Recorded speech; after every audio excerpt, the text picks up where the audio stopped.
بسم اللہ الرحمن الرحیم۔ السلام علیکم ورحمۃ اللہ وبرکاتہ۔ آپ دیکھ رہے ہیں گرچانی چینل اور میں ہوں عبداللطیف گرچانی، اپنی اس دعا کے ساتھ کہ اللہ تعالیٰ آپ سب پر آسانیاں فرمائے اور آپ سب کو آسانیاں تقسیم کرنے کی توفیق عطا فرمائے، آمین ثم آمین۔ ماضی کی محفلوں کو سجا کر شعور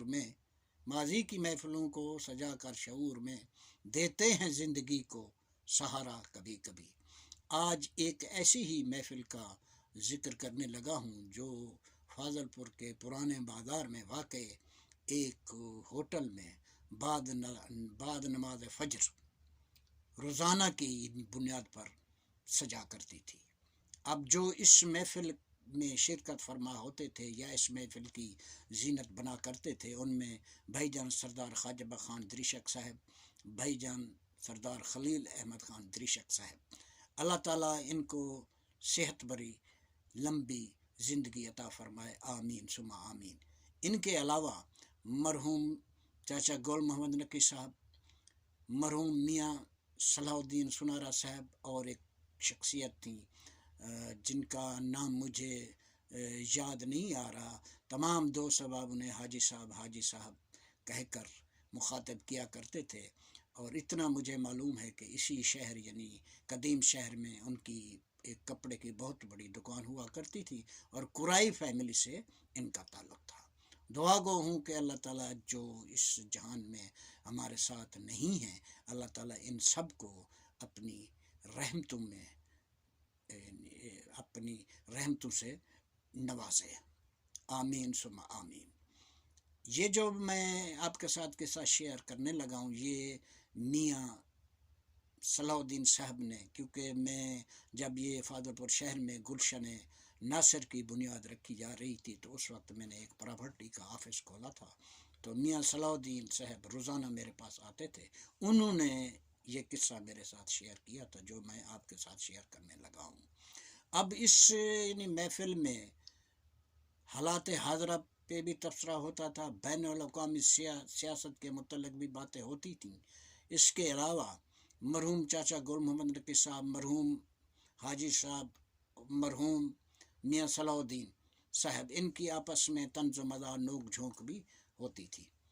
تو چاچا گول محمد نقی صاحب کی شخصیت کے کئی پہلو تھے۔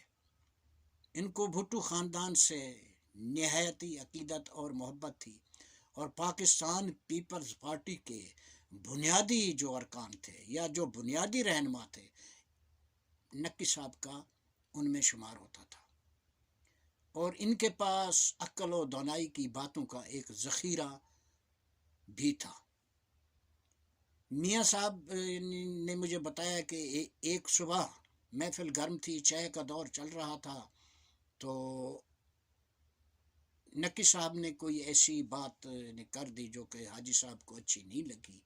وہ غصہ کر گئے اور وہ فوری اپنی نشست سے اٹھ کے کھڑے ہوئے اور ہوٹل کے نیچے جو تھڑی تھی وہاں انہوں نے اپنا پاؤں رکھا اور سب جو محفل کے ارکان تھے ان کو مخاطب کرتے ہوئے کہا کہ آج کے بعد میں نے آپ کی محفل میں نہیں آنا۔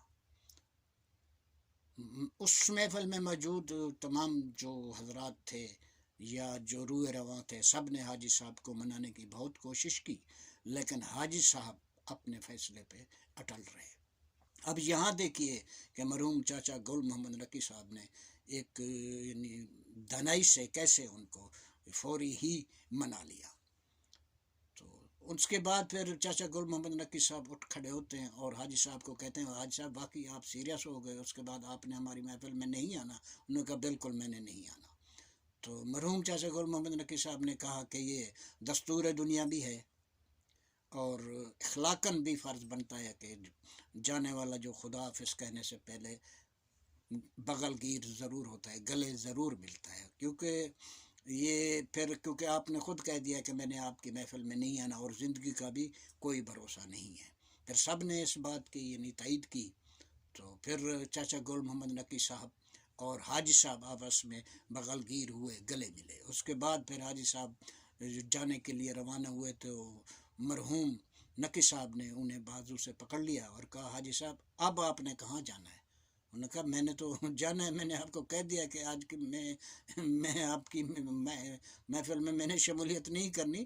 تو پھر مرحوم نقی صاحب کہنے لگے کہ غصہ آپ کا اور میرا تھا، بات میں نے کی، غصہ آپ نے کیا، ناراض آپ ہوئے، لہٰذا جب میں اور آپ دونوں ایک دوسرے سے بغل گیر ہوئے، ایک دوسرے سے گلے ملے، تو اس کا مقصد تو یہ ہوا کہ اندر صاف یعنی دل میں جو غصہ ہے، جو ایک یعنی رنجش ہے، وہ تو ختم ہو جاتی ہے. پھر سب نے بھی، جو محفل کے شرکا تھے، سب نے بھی یہی کہا کہ جب آپ دونوں آپس میں گلے مل گئے ہیں تو پھر آپ دونوں کا تو آپس میں نہ ملنا تو بنتا ہی نہیں ہے، غصہ تو ختم ہو جاتا ہے.